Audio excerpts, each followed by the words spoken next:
se pone también en la mesa de la discusión la vía al poder y igualmente creo que habría que voltear los ojos a América Latina y estas luchas que están dando en todo el continente, reivindicando la autonomía de los pueblos. Con esto le cedo la palabra al compañero David Escobar. Adelante, David.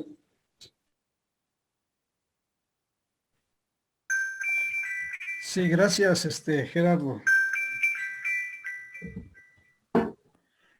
Miren, quisiera iniciar con lo siguiente.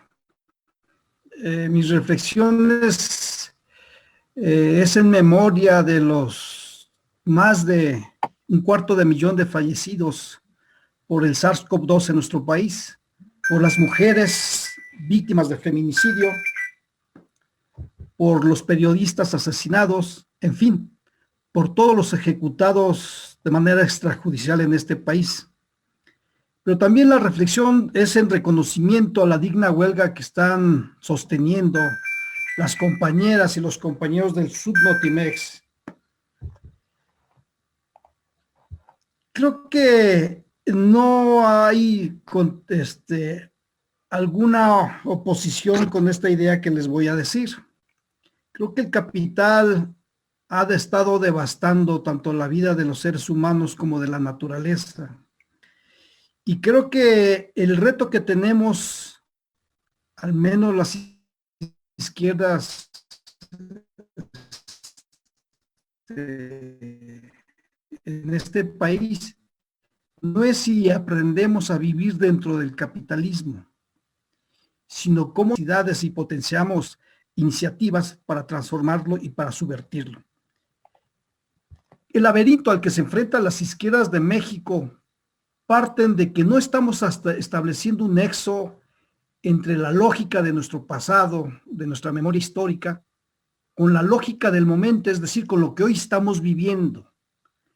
Ni tampoco lo conectamos con una lógica de futuro o una lógica de época o un horizonte de transformación. Creo que también es necesario reconocer que para entender a México, para entender a nuestro país, es necesario saber qué pasa en el mundo, cómo vienen los procesos globales, cuáles son las trayectorias de esta nación que están corriendo y cuáles son las dinámicas regionales. Frente al ritmo de los acontecimientos surgen preguntas muy complejas y fuertes, pero nuestras respuestas como izquierda son frágiles, muy débiles y poco claras. Esto alimenta sin lugar a dudas las incertidumbres que subyugan a la mujer y al hombre del común, pero también puede ser el nutriente para las esperanzas de transformación. Se han intensificado las desigualdades y las discriminaciones sociales tanto en el mundo como en México. Se alimentan las actitudes contrarias a la vida. Se incrementa y se concentra el poder y la riqueza.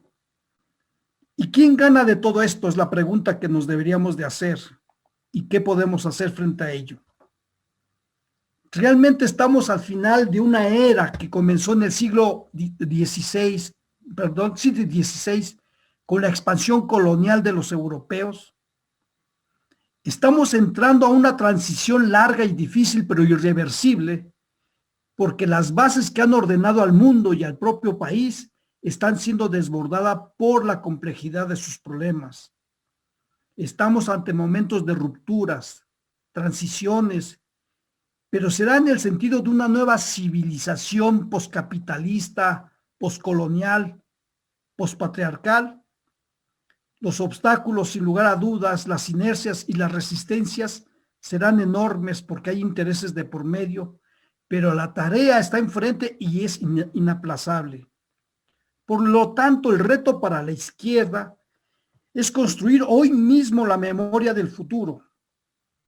Vemos cómo de manera cruel el capitalismo, su vía de desarrollo neoliberal y la crisis sanitaria del SARS-CoV-2 se han escrito con sangre. y gana elocuencia en la medida que destruye más vidas humanas como una manera cruel de abrir las venas del mundo y de nuestra patria. Este drama nos ha permitido ver las entrañas muchas monstruosidades que habitan nuestro día a día y nos seducen con los disfraces que de tan comunes asumimos como normalidad. Quisiera decir que en el mundo ha entrado en un desorden caótico. Se han desmantelado las bases de los estados nacionales y se ha desnaturalizado el sistema bancario. Se ha instalado en el planeta y en este país una extrema polarización social, permea la cultura del individualismo y la mercantilización del ser humano, y la crisis del capitalismo en el planeta se da en su dimensión estructural a partir de la sobreacumulación y el estancamiento secular. También se da en su dimensión política, en términos de su propia legitimidad y la crisis de hegemonía de los propios Estados Unidos de Norteamérica. También hemos visto cómo a partir de esta desestabilización del mundo se despliegan movimientos de ofensiva reaccionaria y de ultraderecha y neofascistas en Europa, en Estados Unidos, en América Latina y en el propio país. Estamos de cara a un cambio del paradigma tecnológico mediante la imbricación de un mundo físico, virtual y biotecnológico. Vemos que hay un ciclo hegemónico de Estados Unidos que entra en crisis. Vemos cómo se desplaza el centro dinámico de la acumulación hacia el Asia Central. Vemos cómo hay un recambio hegemónico a partir de la alianza que han establecido China, Rusia e Irán. Y vemos la emergencia económica de China. Frente a ellos, las izquierdas estamos en la orfandad. Y ya no digamos en la comprensión de este país. Somos una nación, por ejemplo, bioceánica, lo cual ya está focalizando los intereses geopolíticos de los norteamericanos en México. Y a partir de eso hay que reflexionar qué rol está jugando el corredor transísmico con el nuevo gobierno de la República. Olvidamos desde la izquierda que este país ocupa la 9ª posición en extensión agrícola y todavía la mayor parte de esta propiedad es de carácter social. Somos el 4º lugar en biodiversidad del planeta. Somos una de las 4 o 5 principales reservas energéticas del mundo. Somos la 10ª potencia en recursos forestales, la 12ª nación en producción de alimentos. Tenemos un mercado de más de 100 millones de personas. Tenemos una fuerza de trabajo barata y la que más trabaja. La fuerza de trabajo migrante de este país sale como sangría entre 500,000 y 600,000 compatriotas hacia Estados Unidos. La extensión territorial tan solo de México ocupa el 15º lugar en el mundo. Fácilmente podrían caber 24 países europeos. En 1982 éramos la 8ª economía mundial. Hoy en día andamos alrededor del 15º lugar. En 1982, nuestro país era 3 veces más grande que Corea del Sur. Hoy esta pequeña nación es 3 veces más grande que nuestra economía. En 1985, México era económicamente una vez más grande que la economía china. Hoy esta nación oriental es 10 veces más grande de la economía mexicana. ¿Qué es lo que está pasando en este país? ¿Qué es lo que está haciendo las izquierdas mexicanas para contener este deslizamiento de atraso en la nación? Nosotros decimos que es precisamente a partir de la imposición de la vía de desarrollo neoliberal en que se empezó a quebrar la función del Estado Nacional, se empezó a privilegiar el mercado, la economía abierta y los flujos de capitales. Estos factores de crisis severas favorecen la reconcentración del capital a favor del capital financiero. Pero no solo eso, el neoliberalismo ha venido a destruir las bases de futuro de esta nación. Se han desgastado los cimientos que soportan nuestras vinculaciones y relaciones sociales se han socavado las bases del entendimiento colectivo entre nosotros mismos, se ha destruido el horizonte del país por revolucionario, se han desmantelado las bases materiales, simbólicas y productivas del Estado Nacional Mexicano, se han destruido a este país en su sentido de comunidad, más que por la violencia, ha sido por la injusticia social. Frente a ello, se han deslizado, desplegado en todo el país movilizaciones, luchas, protestas, resistencias, y todas estas luchas en conjunto han venido a deslegitimar al propio neoliberalismo, han ampliado la idea de la democracia desde abajo, desde lo social.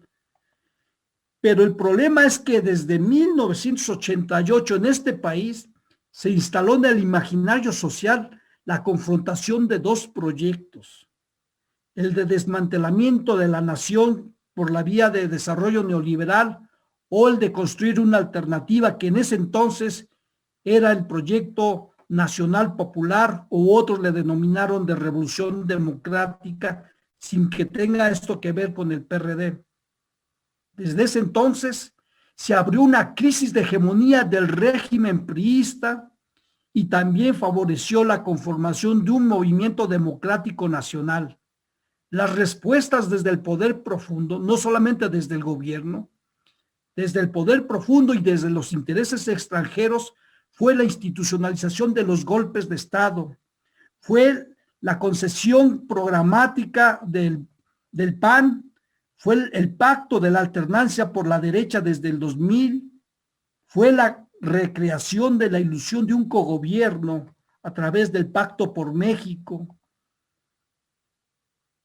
El resultado de esta ofensiva neoliberal es que nos impusieron una recomposición regresiva del ordenamiento social de este país.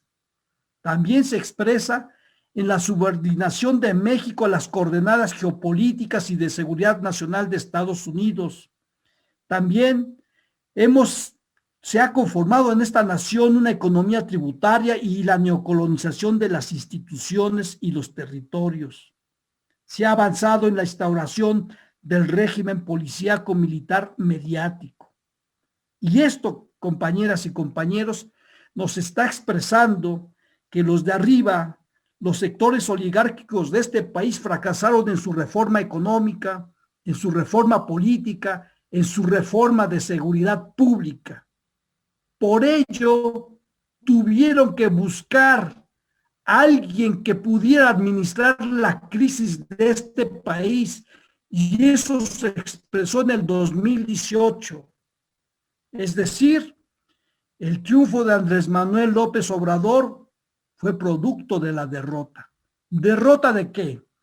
Derrota del proyecto nacional popular o de revolución democrática, derrota del sindicalismo de este país, derrota del movimiento campesino, derrota de las izquierdas de esta nación. Y ese es el resultado de las incapacidades de todas las izquierdas nacionales. Por ese extravío en este laberinto nacional, no contamos con proyecto de nación, no contamos ni siquiera con un planteamiento de ruptura o de transición desde los pueblos de México, desde los plebeyos, desde los olvidados y marginados de la patria. Y eso es una fuerte interpelación. Consideramos que las luchas de las izquierdas de este país, para empezar a avanzar en un sentido de ruptura y de transición, debe enfocarse en la reconstrucción de las bases de la soberanía nacional, que implica recuperar territorio, aguas, soberanía económica, soberanía geopolítica y militar. Necesitamos recuperar el patrimonio público perdido: puertos, aeropuertos, autopistas, telefonía, ferrocarriles, etcétera. Y necesitamos tener una idea de la redistribución justa de la riqueza nacional, no como caridad o como cálculo electoral. Y eso sí, por la gravedad de los problemas nacionales, es urgente repensar una salida refundacional a partir de una Asamblea Nacional Constituyente.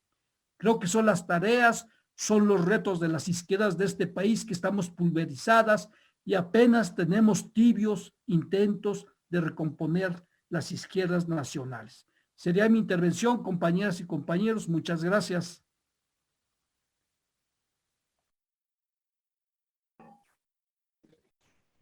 Gracias, David. Yo creo que habría que preguntarnos hasta dónde quedó la izquierda en orfandad cuando cae el muro de Berlín. No solamente cae un muro, cae un sistema y cae una forma también de mirar y estar en el mundo, y se abre una gran crisis en la izquierda, no solo nacional, sino también la izquierda mundial. Se queda sin referentes simbólicos y políticos. Hay algo que también acaba de mencionar David, que valdría la pena irlo profundizando. La izquierda tiene una mirada geopolítica. Mencionaba si la izquierda tiene una posición o una mirada geopolítica tanto del capital y a la característica del capital que hoy nos domina, que es justamente el capital financiero, no es el capital que en términos clásicos lo habíamos visto. Y una propuesta que hace David, que me parece también muy atendible, es la recuperación de la soberanía nacional y la soberanía popular.